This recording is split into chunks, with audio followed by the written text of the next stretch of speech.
महान जंगल के हृदय में, जहां सूरज की किरणें पन्ने जैसे हरे पत्तों से छनकर आती थीं और हवा पेड़ों को लोरी गाकर सुलाती थी, वहां लूमा नाम की एक छोटी चिड़िया रहती थी।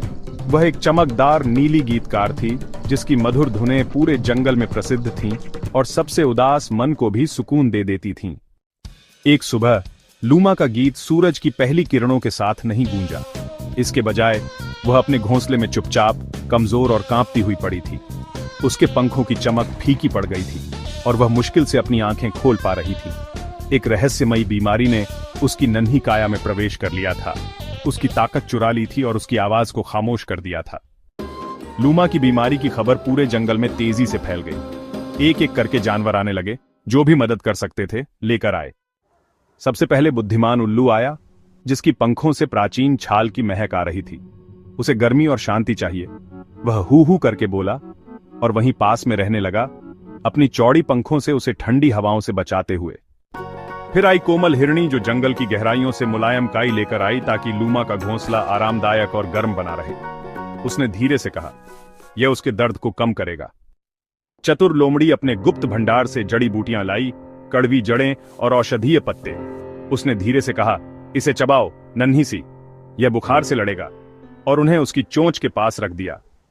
मधुमक्खियां चिंता में गूंजती हुई सुनहरा शहद लेकर आईं, मिठास और ताकत से भरपूर।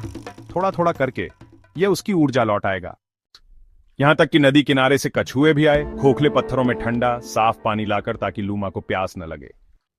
कई दिनों तक जंगल एकजुट होकर उसकी देखभाल करता रहा।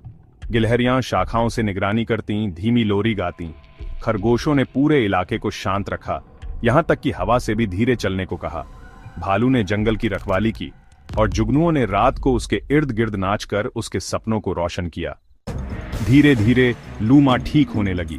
उसकी सांसें मजबूत होने लगीं, आंखों में चमक लौटने लगी। एक सुबह जब सूरज की पहली किरणों ने पेड़ों की चोटियों को सुनहरा रंग दिया, एक हल्की सी धुन जंगल में तैरने लगी।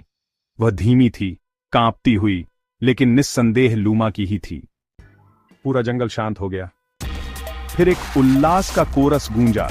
आवाजें, चहचहाहट, गर्जन और गीत पेड़ों के बीच गूंज उठे। लूमा ने अपने पंख फड़फड़ाए, कमजोर लेकिन मुस्कुराते हुए, उसकी नीली आंखों में चमकते आंसू। मैंने सोचा था मैं अकेली हूं, तुम कभी अकेली नहीं थी। और उस दिन से लूमा केवल अपने लिए नहीं, बल्कि उन सभी प्राणियों के लिए गाने लगी जिन्होंने उसे प्रेम दिखाया था। उसके गीत अब और भी गहरे थे, और भी सशक्त, एकता के जादू से भरे हुए, और उस सच्चाई से कि सबसे छोटा प्राणी भी, जब बहुतों की दया से सहारा पाता है,